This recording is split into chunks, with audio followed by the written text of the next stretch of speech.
All right, ladies and gentlemen, welcome back to the channel, guys. Today we have a video for you. Now, this is a fun one. I told you guys all these videos on who the Houston Rockets should draft should be coming. I am here to change your mind on Jalen Suggs, all right? I'm here to explore all the possibilities of his fit on the Houston Rockets, his fit in the NBA. But before we get into this video, if you enjoy it, hit the like button, hit the sub button. It means so much to me, guys. I hit 4,000 subscribers today.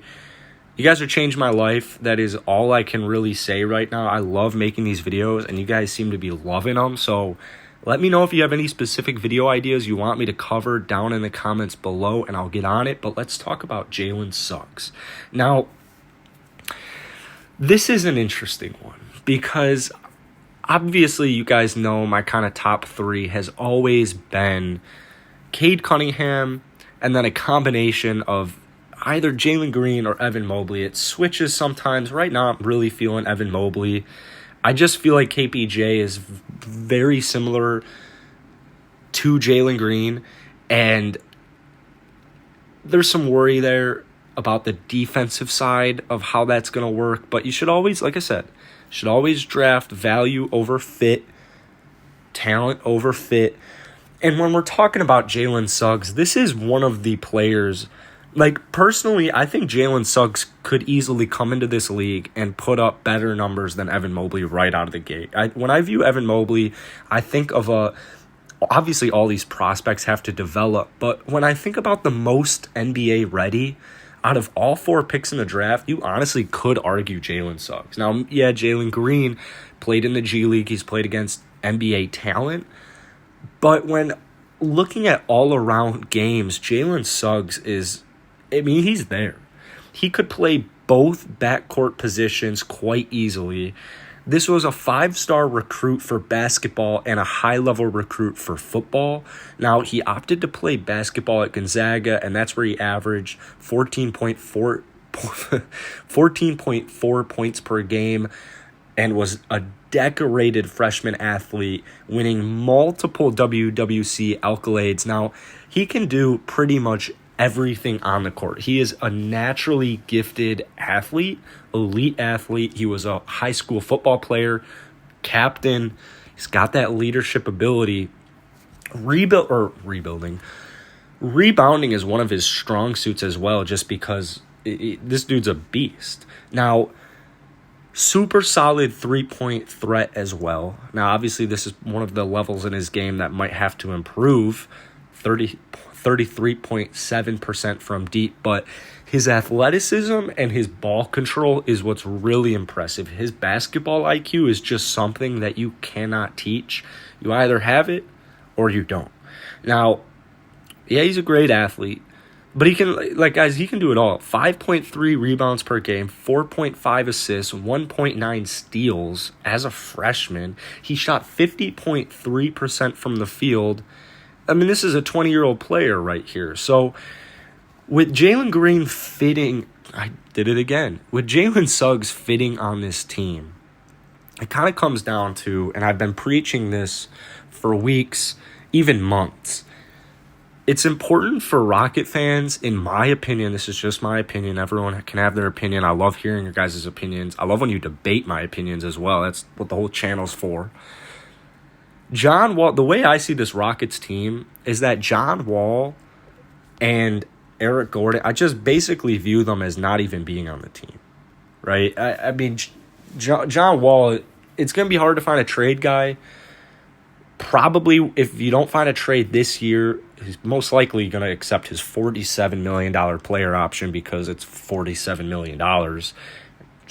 He'll be 32, an injury-riddled career. He's only played 60 games in the last 3 years.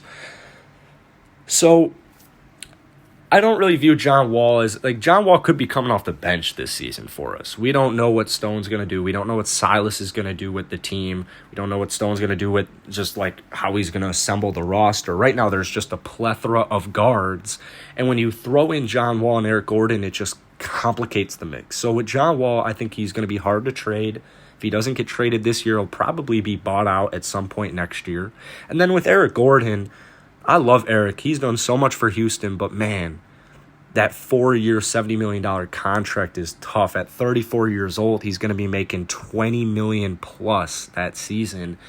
And for this rebuilding Houston Rockets team, first off, it's important to just not let relationships with players kind of come into your thinking when you're thinking about the long-term view of that team. So with Eric Gordon, while he might be on the roster for this next season as a good sixth man or a good piece off the bench, I highly doubt he's on this team at this time next year, or at least they would trade him in the offseason of next year, because at this age, he can still, he's still putting up 16 points per game. He can still shoot the three. He can still get teammates involved.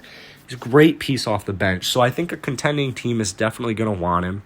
I still think we can get a first-round pick for Eric Gordon. The only issue is he's just been injury-riddled for the last 2 seasons, so they might have to have him play until the deadline this year and then dish him out kind of like P.J. Tucker.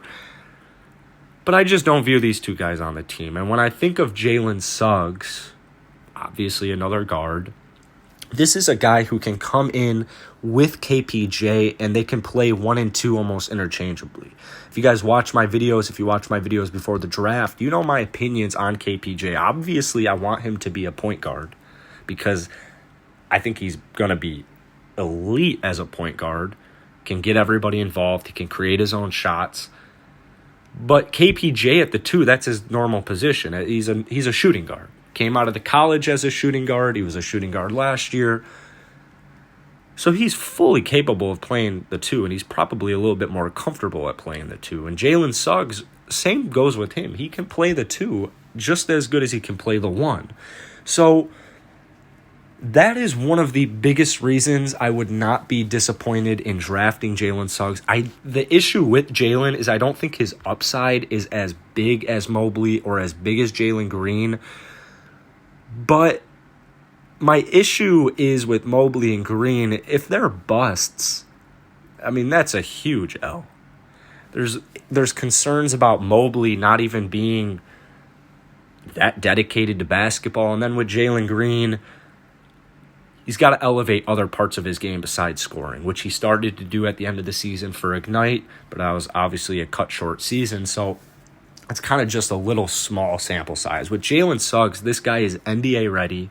I mean, everybody should remember the NCAA tournament where he hit the 30-foot buzzer beater to beat UCLA in the Final Four. Just turned 20 in June, so he's a fresh 20.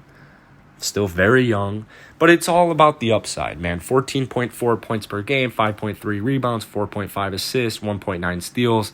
That is great. Those are really good numbers. But as far as athletes go, Jalen Green and Evan Mobley, they're freak athletes. Jalen Suggs is just more of a all-around good athlete. Not as freaky explosive as the other two guys. This is a player who can come into the NBA and produce right away. So while Jalen Suggs isn't my pick at number 2, I wouldn't be